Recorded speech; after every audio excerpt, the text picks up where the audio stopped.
سيدنا وحبيبنا مولانا محمد معد الجود والكرم وآله الكرام المهتدين وأمته الكريمة. گزشتہ سال جو ہے آپ حضرات نے فتاوی حشمتیہ سے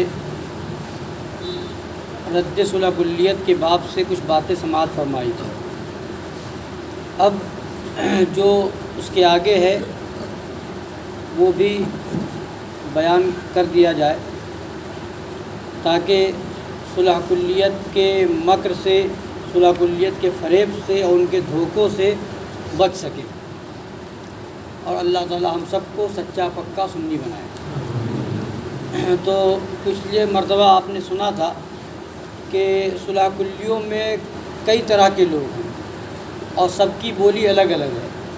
عوام میں صلح کلی ہے تو ان کی بولی الگ ہے، لیڈروں میں صلح کلی ہیں تو ان کی بولی الگ ہے، مولویوں میں صلح کلی ہیں تو وہ الگ طریقے سے گمراہ کرتے ہیں، نیتاؤں میں صلح کلی ہیں تو وہ الگ طریقے سے نئی بات لے کر کے آتے ہیں.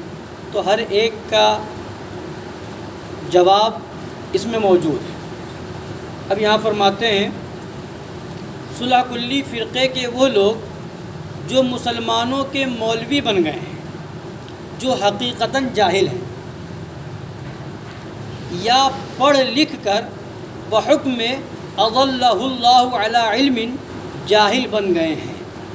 وہ اپنے وعظوں میں مسلمانوں کو یوں بہلاتے ہیں کہ حضور اقدس صلی اللہ تعالی علیہ وعلی آلہ وسلم تو کافروں پر بھی مہربان تھے.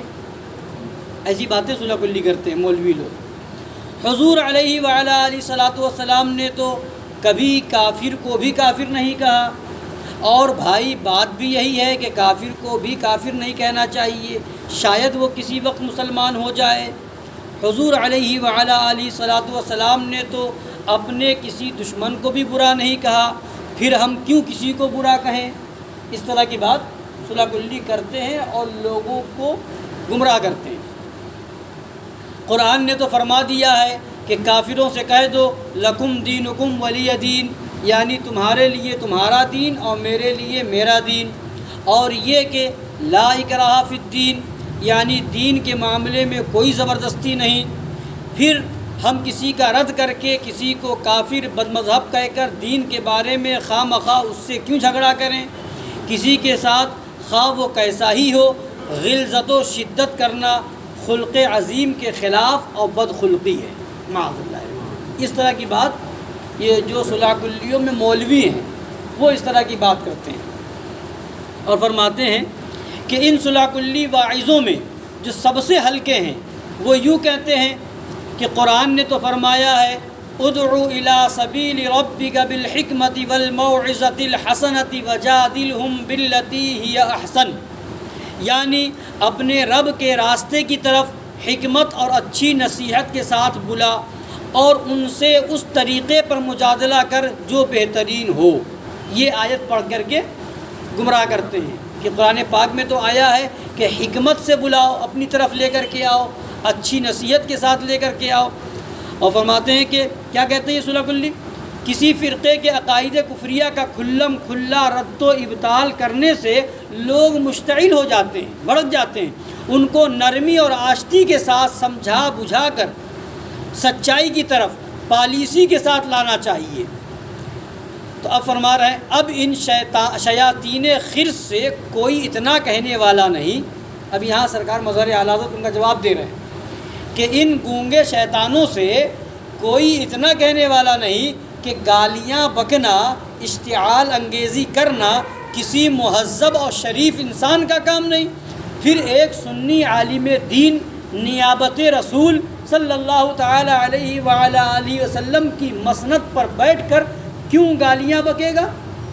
کس طرح مسلمانوں میں اشتعال انگیزی کرے گا؟ ان ھذا الا بہتان عظیم، یہ تو کھلا ہوا بہتان عظیم ہی ہے. حق کو حضرات علماء اہل سنت کا صرف اتنا کام ہوتا ہے کہ وہ مرتدوں ملحدوں کے ناپاک اقوال کفریہ کی شناعت و خباثت خوب اچھی طرح اصول شریعت مطہرہ کی روشنی میں دکھا دیتے ہیں. جو حق کہنے والے علماء ہیں، ان کا کام کیا ہوتا ہے کہ شریعت کے اصول کی روشنی میں کافروں کا، مرتدوں کا، ملحدوں کا، اور جو مسلمان کہلا کر کے اپنے آپ کو مسلمان بن کر کے لوگوں کے سامنے آتے ہیں، وہ ان کے عقائد کفریہ جو چھپے ہوئے ہیں ان کو واضح کر کے لوگوں کے سامنے بیان کر دینا، یہ علماء حق کا کام ہوتا ہے۔ فرماتے ہیں اور ان قائلین پر حکم شرعی صاف صاف سنا دیتے ہیں کہ وہابیوں کا یہ حکم ہے، دیوبندیوں کا یہ حکم ہے، نیچریوں کا یہ حکم ہے، ان کے عقائد ایسے ہیں، رافضیوں کے عقیدے یہ ہیں، ان کا یہ۔ تو علماء حق کا کام یہ ہے کہ ان کے جو کفریہ عقیدے ہیں وہ بتا دیں، اور ان پر شریعت کا جو حکم لاگو ہوتا ہے وہ بتا دیں، اور ہمارے لیے کیا حکم ہے کہ ان سے دور رہیں، ان سے رشتہ ناتا نہ ہو۔ یہ علماء حق کا کام ہے کہ شریعت کا مسئلہ واضح طور پر کھلم کھلا بتا دیں۔ اب اس کو یہ صلح کلی فتنہ کہتے ہیں، جھگڑا کہتے ہیں۔ اب آگے سنیے، تو علماء حق تو یہ اپنا کام کرتے ہیں، شریعت کی بات بتاتے ہیں کہ ان کا حکم کیا ہے، ان کے ساتھ رہنے کا حکم کیا ہے، ان سے مصافحہ کرنے کا حکم کیا ہے، ان سے رشتہ ناطہ رکھنے کا حکم کیا ہے۔ اب آگے فرماتے ہیں اور طبیب کا فرض منصبی ہی یہ ہے، طبیب ڈاکٹر اگر ہے تو اس کا فرض منصبی کیا ہے؟ فرماتے ہیں اس کا فرض منصبی ہی یہ ہے کہ وہ مریض کو اس کا اصل مرض صاف صاف بتا دے۔ ڈاکٹر کا کام یہ ہے، چیک کرے تو بتا دے تمہارا مرض کیا ہے، اور ہو گیا کرونا، اب اس کے بعد کہ کوئی فکر کی ضرورت نہیں ہے، تمہیں کوئی تکلیف نہیں، ذرا سی کھانسی آ رہی ہے، دوا کھاؤ صحیح ہو جاؤ، اس کے مرض کو چھپا لے، تو اب وہ ڈاکٹر صحیح مانا جائے گا؟ جب صحیح وہ علاج مرض بتائے گا نہیں، صحیح دوا دے گا نہیں، پرہیز بتائے گا نہیں، تو اب وہ بیمار اسی بیماری مر جائے۔ کسی کو کینسر ہو جائے، کینسر کی بیماری، اب وہ کہے نہیں، اب وہ سوچے ڈاکٹر کہ میں اس کو بتا دوں گا کینسر کی بیماری ہے، یہ برا مان جائے گا، تو اب جو ہے اس کو نہ بتایا جائے اور اس کو چھپا لے اور کہے تو ہلکی سی تمہاری طبیعت خراب ہے، یہ دوا گولی کھا لو صحیح ہو جاؤ گے، تو گولی صحیح ہو جائے گا؟ تو وہ ڈاکٹر اس کے حق میں بھلائی کرنے والا ہوا کہ نقصان پہنچانے والا ہوا؟ تو ڈاکٹر کا کام کیا ہے؟ جو مرض ہے وہ بتا دے، یہ بیماری ہے تمہاری، اس کا علاج کرا لو۔ اب اس سے نہ ہو پائے تو بڑے ڈاکٹر سے بات بھیج دے۔ تو فرماتے ہیں طبیب کا فرض منصبی ہی یہ ہے کہ وہ مریض کو اس کا اصل مرض صاف صاف بتا دے تاکہ وہ اپنے مرض کے علاج کی طرف پورے طور پر متوجہ ہو جائے۔ بدقسمتی اس بیمار کی جو اپنے شفیق و مہربان معالج کی تشخیص و تجویز کا شکریہ ادا کرنے کے بدلے الٹا اس پر مشتعل ہو جائے۔ تو وہ اگر وہ مریض ایسا ہے کہ اس کو بیماری بتا دے تو وہ الٹا ڈاکٹر پہ بھڑک جائے تو اس کی بدقسمتی ہے اس بیمار کی، اس مریض کی۔ تو اب وہ صحیح تھوڑی ہوگا، وہ اور بیمار پڑے گا اور اسی بیماری میں مر جائے گا، اس کا علاج نہیں ہو پائے گا۔ اسی طریقے سے جو علماء حق ہیں وہ حقیقت میں طبیب روحانی ہیں، وہ حکیم روحانی ہیں۔ تو ان کا کام، ڈاکٹروں کا کام یہ ہے کہ جسم کی بیماری بتائے گا، اور علماء کا کام یہ ہے کہ تمہاری روح کی بیماری بتائے گا، عقیدے کی بیماری بتائے گا۔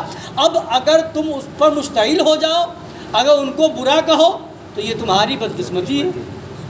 فرماتے ہیں عوام اہل سنت اگر بد مذہبوں، لا مذہبوں، بد دینوں، بے دینوں کی صحبتوں میں بیٹھیں گے، ان کے جلسوں میں شریک ہوں گے، ان کی تقریریں سنیں گے، تو اگر معاذ اللہ ان کے ضلالات کو قبول کر لیں گے تو خود بھی بد مذہب یا مرتد ہو جائیں گے، اور اگر قبول نہ کریں لیکن ان کفریات و ضلالات پر رد و ترد کرنے سے خاموش رہیں گے تو اگرچہ ان جلسوں میں ان پر رد کرنا ان کی قدرت و استطاعت سے باہر ہو، لیکن ان جلسوں صحبتوں میں جانے سے پرہیز کرنا تو ان کی قدرت و استطاعت میں تھا۔ کسی جلسے میں چلے گئے وہابیوں کے، دیوبندیوں کے، یا ان کی صحبتوں میں بیٹھ گئے، ان کے کفر پر رد نہ کر سکے، اور ان کے وہاں رد کرنا، ان کے جلسوں میں جا کر کے ان کے خلاف بولنا قدرت کے باہر طاقت نہیں ہے۔ بولیں گے تو مارے جائیں گے، نقصان پہنچایا جائے گا، الزام لگا کہ ہمارا جلسہ خراب کرنے آیا یا وغیرہ وغیرہ۔ تو وہ وہاں جو قدرت نہیں ہے تو وہاں سے بچنا تو قدرت میں ہے، وہاں نہ جائے یہ تو ہماری قدرت ہے، یہ ہماری طاقت ہے، تو ہم کیوں جائیں ویسی جگہ پر؟ تو فرماتے ہیں پرہیز کرنا تو ان کی قدرت و استطاعت میں تھا، لہٰذا بحکم حدیث ملعون بنیں گے، بحکم قرآن عظیم انکم اذم مثلہم، قیامت کے دن انہی کے ساتھ ایک ہی رسی میں بندھیں گے، اور اگر ان کے جلسوں میں ان کے عقائد و کفر و ضلال پر، ان کے عقائد کفر و ضلال پر رد و ترد کریں گے تو ان کو اشتعال ہوگا، لڑائی جھگڑے کے واقعے، مار پیٹ، گالی گلوچ، گرفتاری، سزا یابی، جرمانے کے حادثے رونما ہوں گے، تو دین و ایمان کی حفاظت، امن و امان کی سلامت، آخرت کی نجات، فتنہ و فساد کا انسداد اسی میں منحصر کہ بحکم حدیث کریم و قرآن عظیم مسلمانان اہل سنت تمام بد مذہبوں، بد دینوں، لا مذہبوں، بے دینوں سے قطعاً علیحدہ اور بیزار و نفور رہیں، اسی میں بھلائی ہے، سب سے الگ رہیں، ان سے بیزار رہیں، ان کی صحبت و محبت سے بالکلیہ پرہیز رکھیں،